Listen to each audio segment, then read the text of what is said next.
오늘도 하나님 앞에 시간을 하나님 앞에서 예배하는 여러분에게 우리 하나님의 놀라운 은혜가 함께 하시기를 간절히 축복합니다. 아멘. 예, 오늘은 예수님께서 입성하시는데 낙이 타고 입성하시는 그 장면을 오늘 우리가 볼 수 있습니다. 여러분, 지금 우리가 사순절을 보내고 있습니다. 예수님께서 십자가에서 죽으시러 예루살렘에 입성하시고 또 예루살렘에서 해당하셔서 십자가에서 죽으시고 우리의 죄를 대신해서 십자가에서 죽으심으로 우리를 구원하시는, 그리고 또 십자가에 죽으셔서 사단 마귀의 죽음의 권세를 깨뜨리고 사흘 만에 부활하셔서 우리를 승리케 하시는 첫 열매가 되시는 놀라운 은혜의 시간을 보내고 있습니다. 여러분, 우리가 더욱더 하나님을 향해서 나가고 더욱더 하나님께 영광 돌려드릴 수 있는 큰 신앙의 성숙이 일어날 수 있게 되기를 제일 소원하고 축복합니다. 오늘 여러분 말씀도 참 사순절에 맞는 말씀입니다. 예수님께서 예루살렘에 올라가시는 그 길 가운데 있는 것을 볼 수 있습니다. 우리 28절부터 한번 읽어보겠습니다. 28절부터 31절까지 한번 읽겠습니다. 시작. 예수께서 이 말씀을 하시고 예루살렘을 향하여 앞서서 가시더라. 감람문이라 불리는 산 쪽에 있는 벳바게와 베다니에 가까이 가셨을 때 제자 중 둘을 보내시며 이르시되 너희는 맞은편 마을로 가라. 그리로 들어가면 아직 아무도 타보지 않는 나귀 새끼가 매여 있는 것을 보리니 풀어 끌고 오라. 만일 누가 너희에게 어찌하여 푸느냐 묻거든 말하기를 누가 쓰시겠다 하라 하시매. 아멘. 여러분, 예수님께서 앞서서 예루살렘을 향해서 두고 계신다는 것입니다. 예수님께서는 이미 앞에서 보셨듯이 그곳에서 해당할 것을 알고 계셨음에도 불구하고 앞서서 제자들을 데리고 가고 계신다는 것을 우리가 알 수 있습니다. 여러분, 예수님께서는 이 땅에 어떻게 보면은 죽으러 오셨습니다. 우리를 위해서 죽는 목표 지점을 정하고 오셨다는 것입니다. 그리고 그 목표 지점을 향해서 가고 계신다는 것입니다. 다시 말해서 예수님의 사명을 향해서 예수님은 누구보다 충실히 가고 있다는 것입니다. 그래서 하나님께서 주신 그 사명을 이루는 데에서는 우리가 힘을 내야 된다는 것입니다. 예수님께서는 죽음을 알고 아시고도 죽기 위해서 그렇게 힘있게 나가고 계시는데 우리가 하나님의 은혜를 입은 자로서 하나님 주신 사명을 마땅히 받았다면, 우리가 그것을 붙들고 있다면 우리는 더욱더 힘있게 나가야 될 것입니다. 그 걸음이 때로는 힘들고 어려울 수도 있습니다. 그러나 오늘 앞서 나가신 예수님처럼 우리도 힘있게 나갈 수 있으면 좋겠습니다. 특별히 하나님께서 우리 교회에 주신 그 사명, 5세대 교회로서 사명, 이 시대에 하나님께서 필요로 하시는 교회, 그 5세대 교회로서 사명을 우리가 감당하지 않으면 더 이상 교회는 이 시대의 희망이라고 말을 할 수가 없을 것입니다. 우리 하나님께서 주신 교회를 향한 사명도 감당할 수 있게 되기를 제일 소원하고 축복합니다. 예수님께서는 이렇게 사명을 감당하시기 위해서 죽음을 무릅쓰고 또 나가고 계신다는 것입니다. 예루살렘 근처에 오셨을 때 드디어 이제 예루살렘에 입성하시려고 하는데 예수님께서 예루살렘에 입성을 하실 때 어떻게 입성하실까? 라고 이렇게 추구를 우리가 여러 모양으로 해볼 수 있습니다.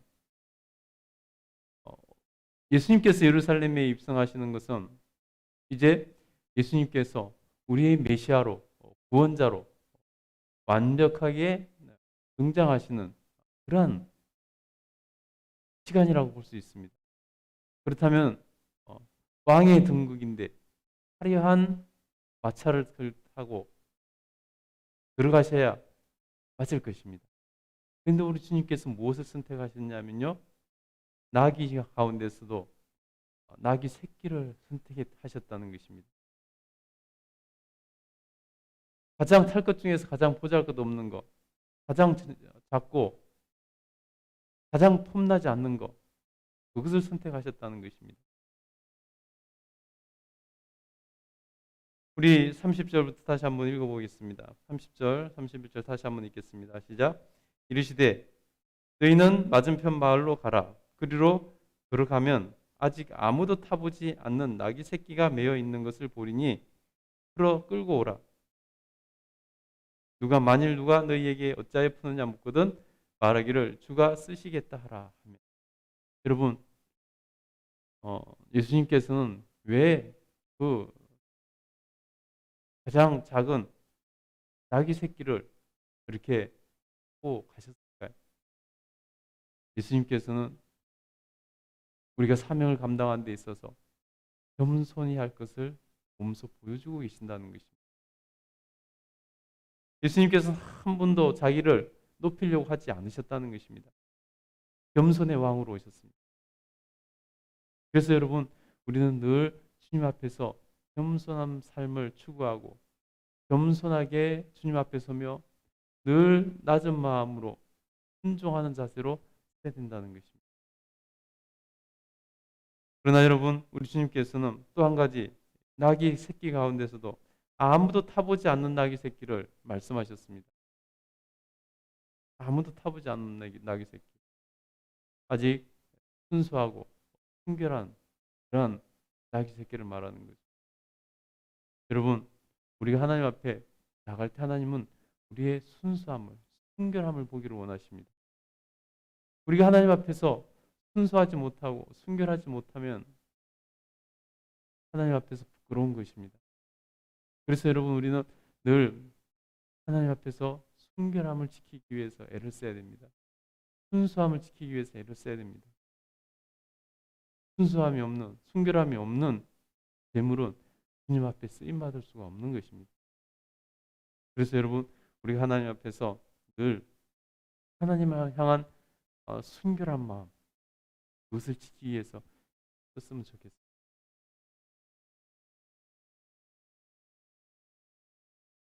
우리 주님의 발걸음은 그리고 또 첫열매이시기도 합니다.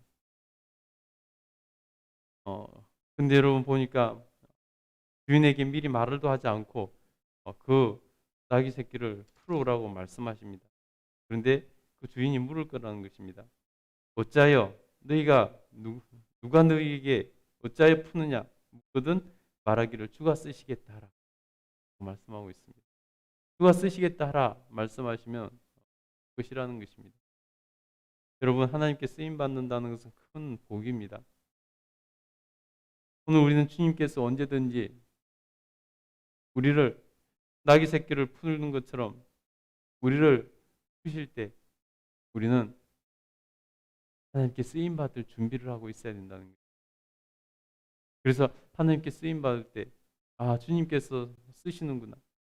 주님께 쓰임 받는 것을 기쁨을 알고 주님께 쓰임 받는 것을 영광으로 알고 하나님께 드릴 수 있어야 된다는 것입니다.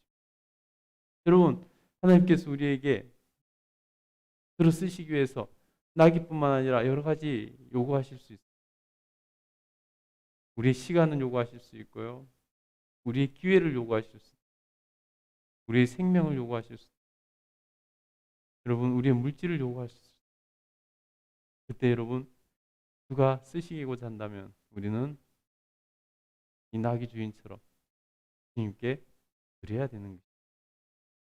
주님께서 쓰시겠다 하실 때 안 된다고 끝까지 허락하지 않는다면 여러분 어찌 되겠습니까? 오늘 이 나귀의 주인은 주님께서 쓰시겠다 하자 군말 없이 내어놓는 것을 볼 수 있습니다. 여러분, 그 당시에 나귀 새끼 한 마리가 얼마나 가치가 크겠습니까? 그럼에도 불구하고 내어놓는다는 것입니다. 우리가 그런 마음을 가져야 되는 것입니다. 오늘 제자들이 예수님의 말씀대로 보내심을 받아서 갑니다. 그때 말씀하신 대로 그런 일들이 일어나고 어, 주님께서 쓰시겠다라고 말하고 그 나귀를 끌고 옵니다. 그래서 어, 그 나귀에 안장은 없으니까 대신 자기들이 옷을 깔아드리고 이렇게 나가는데요. 우리 35절부터 한번 읽어보겠습니다. 35절부터 읽겠습니다. 시작. 그것을 예수께로 끌고 와서 자기들의 겉옷을 나귀 새끼 위에 걸쳐놓고 예수를 태우니 가실 때에 그들이 자기들의 겉옷을 길에 펴더라. 이미 감람산 내리막길에 가까이 오심에 제자의 온 무리가 자기들이 본 바 모든 능한 일로 인하여 기뻐하고 큰 소리로 하나님을 찬양하여 이르되 찬송하리로다. 주의 이름으로 오시는 왕이여 하늘에는 평화요 가장 높은 곳에는 영광이로다 하니 우리 중 어떤 바리새인들이 말하되 선생이여 당신의 제자들을 책망하소서 하거늘. 여러분, 오늘 제자들은 신이 났습니다. 오늘 제자들은 신이 났습니다. 모든 것이 주님 말씀하신 대로 이루어지는 것을 보고 신이 났습니다. 흥분되어 있었습니다. 그래서 기뻐하면서 큰 소리로 하나님을 찬양합니다. 38절에 보니까 찬송하는데 찬송하리로다 주의 이름으로 오시는 왕이여 하늘에는 평화요 가장 높은 곳에서는 영광이로다 하니. 여러분, 오늘 제자들은 예수님께서 예루살렘에 입성하는 것을 정치적인 메시아로 판단을 했습니다. 우리 뒤에서 더 보면 아시겠지만 지금 식민지 가운데 있는 자기 나라를 로마 식민지 아래에 있는 이스라엘을 구원해 줄 메시아로 이제 능하신 예수님께서 왕으로 등극하시고 이제 나라를 독립시키실 것이다. 그러니 이들은 지금 예수님이 죽으러 간다고 말씀하셨음에도 불구하고 신이 나 있고 흥분되어 있었습니다. 그렇게 되면 자기들도 그 나라에서 한 자리씩 차지할 것이라는 그런 소망이 있었기 때문에 여태까지 예수님을 따라다닌 보람이 느껴졌습니다. 그래서 신나고 흥분돼서 기뻐하면서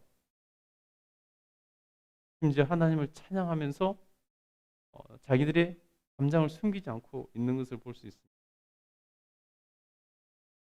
그러나 여러분, 그들은 그럼에도 불구하고 하나님께 영광을 돌림으로 예수님께서 하시고자 하는 일을 찬양한 것은 결론적으로 찬양한 것은 없는 것을 볼 수 있습니다. 38절 다시 한번 읽어볼까요? 읽겠습니다. 시작. 이르되 찬송하리로다 주의 이름으로 오시는 왕이여 하늘에는 평화요 가장 높은 곳에는 영광이로다 하니. 예, 예수님 이 땅에 오실 때 천사들이 한 찬양하고 흡사하죠, 그렇죠? 예, 지금 천사들은 왕을 이 땅에 보내심으로 이 땅을 복되게 하실 것이기 때문에 그렇게 찬양을 했습니다. 근데 지금 제자들은 지금 자기들을 구원해 줄 정치적 메시아 이제 예수님이 왕으로 등극하실 것을 바라보며 지금 찬양하고 있다는 게 그런 거죠. 그러자 바리새인들이 그 노래를 듣고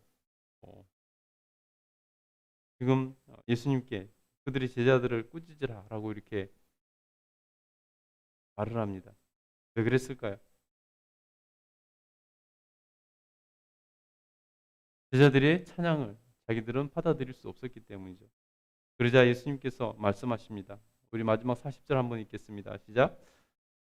대답하여 이르시되 내가 너희에게 말하노니 만일 이 사람들이 침묵하면 돌들이 소리 지르리라 하시니라. 아멘. 그들은 정치적인 메시아, 예수님의 제자들은 정치적인 메시아를 원하고 이제 예수님께서